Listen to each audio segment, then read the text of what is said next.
Hello and welcome back to the Squire's Workshop. First off, apologies. I know it's been, March since I made a video and posted it. Lots of things going on in my life, which I'm not going to go into a lot of that. Some good, some bad, a lot of crazy. But I'm back, and hopefully we'll be making videos way more often than what I have been making. And we get to go on a bit of an adventure. So if you're looking behind me, you notice that this isn't a familiar sight. So let me turn this around here and actually get me out of the camera. So what you're looking at is my new shop. That's my trailer and junk on it. So this is a new house that we bought. We're in Ohio, on the east side of Ohio, kind of below Akron-Canton area. And this is going to be my new shop. So moving out of the basement, yay! This building is 40 feet that way and then 24 feet across. The ceilings are 10 feet, and as you can see, it's pretty much just a raw building. I don't think there's any, actually I know there's no insulation, or if there is, very little insulation behind these walls. The guy that was using it previously had that monstrosity for heat, which that's got to go. I mean, it'll crank out heat, but only when I'm in here, and it doesn't air condition the space, so won't be real good for doing woodworking in. So again, yeah, 24 wide, 40 feet long, big ass garage door. The door I think is 14 feet wide. So looking out that way, that actually is a cabin that's part of my new property. It's 900 square feet. So that's a nice little building, but that's not all. So down there's the neighbors, but this pond is mine. And up over the hill, we've got almost 25 acres here. And it goes down that way. You see the trampoline and stuff down there, and then there's a line of scrub there. We own to just the other side of that line of scrub. So here's the outside of the building. It's got some age on it, but it's definitely a viable space for a shop. Right now, I have to look at things, but I'm thinking we can dig out some of this here. Might have to move that support cable and set the mill here with a lean-to coming off of there to cover it, and then concrete this to have a spot for the mill. The driveway, as you can see, is kind of crap and needs to be built up. Over there, there's a second pond. It's pretty well overgrown, but it's definitely something we can work with. Alright, so back to the building, and I'll get past this here in a minute. So there's the side door into the building, and then on this other end they have another area here. Turn the light on. I don't know how well that's showing up, but this is another space. It's gravel floor, and it is 24 by 24. So we're talking about leveling this out, putting concrete here, putting an access door somewhere on this wall between the two halves, and then I can use this for like lumber storage or whatever I really want to use it for. We're going to close off these doors and move them to the end there. At least that's what we're talking about, to be better access and easier access getting in. That tank was left by the previous owner, and it has about 3/4 full of diesel fuel. I don't know what I'm going to do with that yet. Alright, so heading back outside. I'm intentionally not showing you past this much. So this is the outer wall, and we would dig out this area here and make an access into this for if we move the doors. Right now that's a big if, so don't know that we're going to do that for sure, but that's what we're looking at. So overall, Building is 64 feet long, 24 feet wide. So, all right, and then moving on, that's my new house. And we own up the hill. There's a road up there, so we own up to the road. This tree right here is a big old ash tree that's dead, but it's big enough I can put it on the mill. So this spring or summer sometime, I'm going to get it milled while it's still standing. Kind of swing around here, and up in the woods there's 3 or 4 ash trees right up there that are dead, need to come down and big enough to be milled. And then, like I said, we're going to clean out that pond, make it a pond again versus a little runoff area right now and overgrown. So yeah, big plans, lots of stuff coming in the future. This pond is stocked, so we're gonna find out what's in it because we don't know for sure. Although we did see a big grass eater carp type fish. They told me what it is. I can't think of the name. It's not a carp, it's similar. It's like 2 feet long too. The thing is huge. But there's other fish in there. But yeah, we own way up over the hill. You can see kind of the top of the hill there and through the trees. So it's going to be fun and exciting. So as I'm doing things and as we're working toward getting the building set up, we're going to bring you along. So in here, go back inside. Okay, so you see the floor is wet. We had rain last night. It did not rain and blow in here. This is just the floor sweating. So that tells me I got insulation problems, which I knew that. So the ceiling needs to get redone. I haven't seen inside up there yet, so I don't know. But if you kind of look there, you can see there is insulation there. And then this house wrap stuff, that's what's technically holding it up, but the lighting is crap and I'm not sure how well that's up there. So one of the things I got to do is a little exploratory surgery and get up in there and see exactly what I'm dealing with. The plan right now, of course it's subject to change, but is to get up in there, see what I need to do. If it's not too bad, I might just skin it and put, you know, drywall or something up there to hold all that in place. And then the walls themselves, I'm going to put insulation on and some kind of wall covering. I don't know if I'm going to go with wood or what just yet. And then new lighting, because there's not nearly enough lighting in here for a wood shop. Actually, for even a car shop, which is what the guy was running, but that's okay. We do have a 100 amp service, and it's what, eight positions technically. They had an air compressor sitting here, which the guy took, which I don't care, but yeah, so that's a 100 amp service.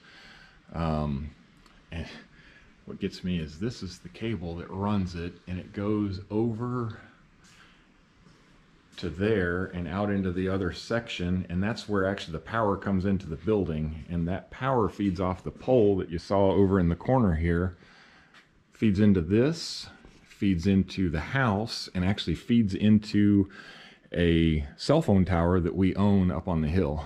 So because we're down in the valley, so if we don't have that, we don't have internet, cell phone, nothing. So yeah, it's going to be an adventure. So we're going to see if that cable, I don't like that it goes clear over there. I especially don't like that it's just hanging on nails, for God's sake. So we're looking at probably putting the panel in this area here and upgrading it to be a larger panel. Like I say, this thing is going to go away because, wow, what a monster. I bet it heats this place like nobody's business, but I need dependable control on that. And you also see there's a little bit of water damage along the bottom edge there. So one of the things I need to do, and you see it down on the bottom of the pole there, I need to get down and dig along that back side. Walk around there and show you that. This floor is slick as ice. Alrighty. So again, here's the service coming in with the massive hornet's nest on it. So that comes, sorry for the thing, but that comes over to there, and that's where it feeds into the building. But you can see they've got drainage along there, but it's not doing real well. So it's probably really old, plugged up and everything else. So my thought is that if we take and dig this back another 5 or 10 feet, put a retaining wall over here, and then that also gives me this area to put a kiln or something like that in for the woodworking business, the wood milling business I should say, and then not have to worry too much about stuff. These are supposed to be peach trees. The previous owner said they've been there for years and I never got a peach off of any of them, so they may or may not survive. There's what, 6 of them? Yeah, 6 of them up there, so we'll see. But and then the road is actually, let's walk up there.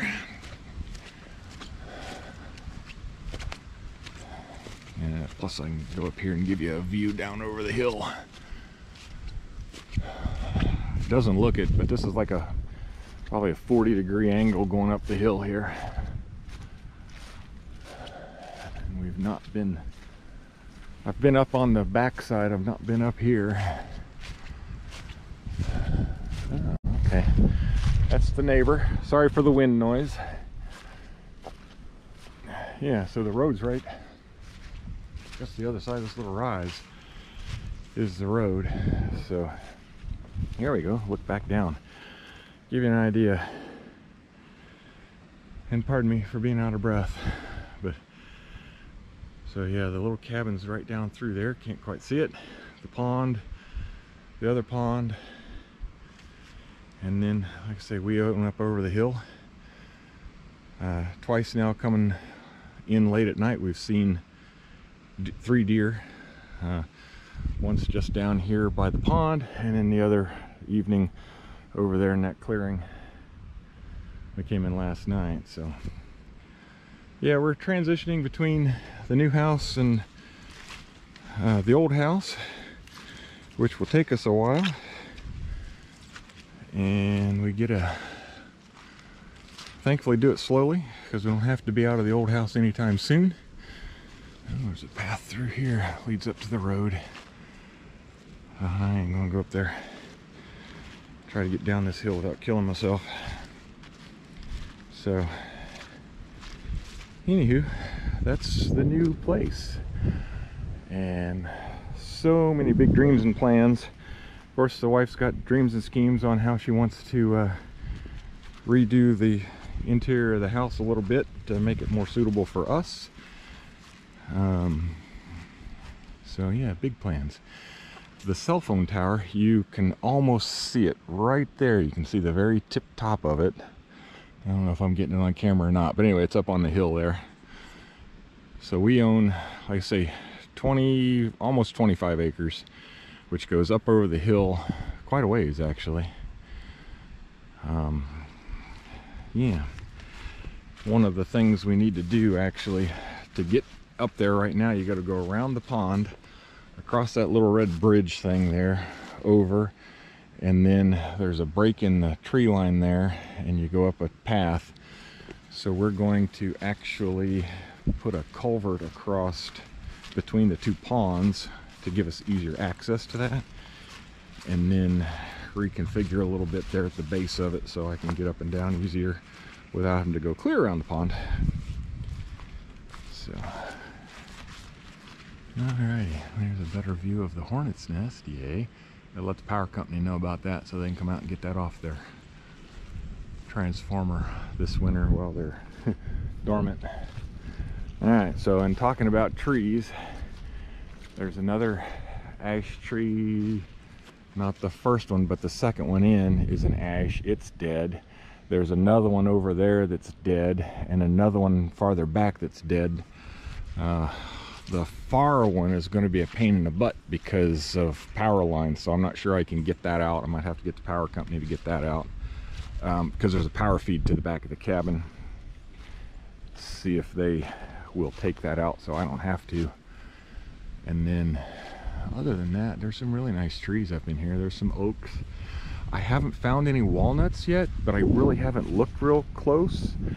I do know there's a couple of smaller cherries up in there. The biggest one I saw was about 8 inches across, so not big enough to do anything with, but it's there. And then the white tree here and the white tree down there, I don't know how we can see them.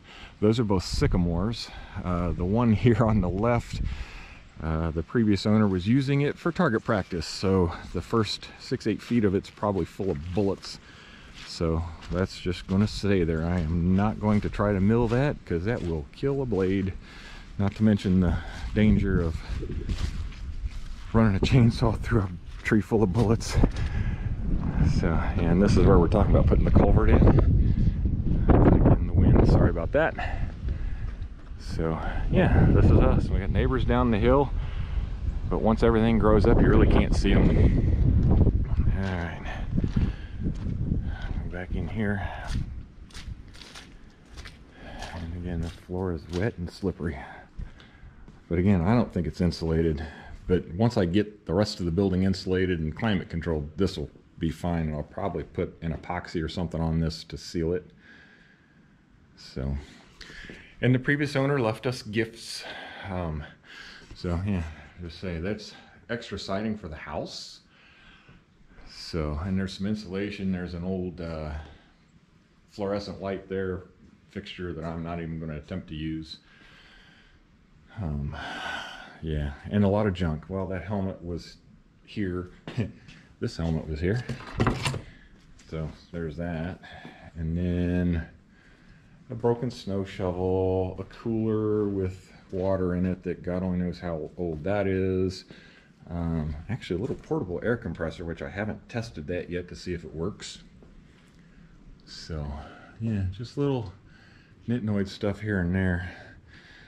This shelving is really rickety, and you can't really see, but it rocks pretty bad. Same with that over there. So that's all going to go. He also left me a deer head mount, but that will probably go away too. I don't know. Might keep the antlers off of it for something, but don't know.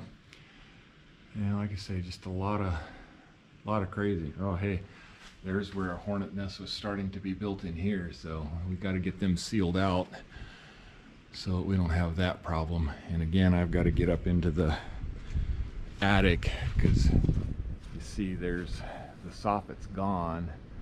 I don't know if critters have been getting in there or not. I do see bird nest material in there. So yeah, going to be fun. So as I do that, I will break out the camera again and we'll see what we can find. But in the meanwhile, I gotta unload my trailer so that I can take it home again. All right, so thanks for coming along. Again, we're moving from Illinois to Ohio. Don't have to do it real fast, thankfully. This is actually our second trip out here, bringing stuff out. The first trip was mainly cleaning, and they left us a hell of a mess. So we're gonna, doing a lot of cleaning, getting things figured out. Got a massive list of things we need to go pick up at Home Depot to make things better and more livable for us, plus cleaning supplies. I had to bring my big ladder so I can get up on the eaves of the house and the cabin to clean the leaves out, because it looks like it ain't been done in years. And yeah, lots and lots of fun. So please join me as I come along for this, or as we go along on this adventure. If you haven't subscribed yet, please do, and leave a like, and I'll see you shortly. Thank you.